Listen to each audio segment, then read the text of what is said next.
आंध्र प्रदेश में 316.2 लाख वोट डाले गए, लेकिन जब सुधार के साथ बढ़ा हुआ आंकड़ा जारी किया गया तो 17.2 लाख वोट ज्यादा थे।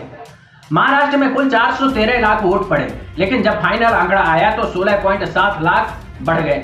केरल में 186.3 लाख वोट पड़े, लेकिन फाइनल डेटा में 11.4 लाख वोट बढ़ गए।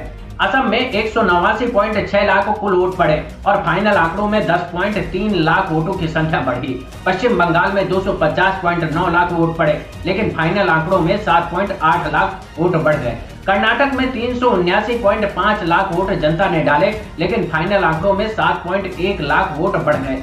गुजरात में 283 लाख वोट शाम को सामने आए, वहीं फाइनल आंकड़ों में 5.5 लाख वोटों की संख्या बढ़कर सामने आई।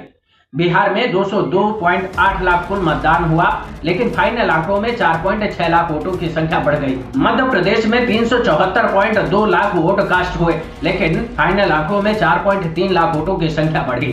तमिलनाडु में 430.7 लाख वोट पड़े, लेकिन फाइनल डेटा में 3.9 लाख वोट बढ़ गए। राजस्थान में 324.5 लाख वोट पड़े, जबकि फाइनल आंकड़ों में 3.8 लाख वोट बढ़ गए। तेलंगाना में 215 लाख वोट डाले गए, वहीं फाइनल डेटा में 3.1 लाख वोट बढ़ गए। उत्तर प्रदेश में 430.8 लाख वोट पड़े, जहां 2.7 लाख फाइनल डेटा में वोटों की संख्या बढ़ी।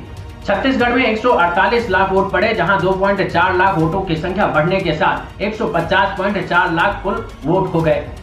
उत्तराखंड में 46.5 लाख लोगों ने शाम तक मतदान किया। इस छोटे से राज्य में फाइनल आंकड़ों में 1.2 लाख वोटों की संख्या बढ़ गई।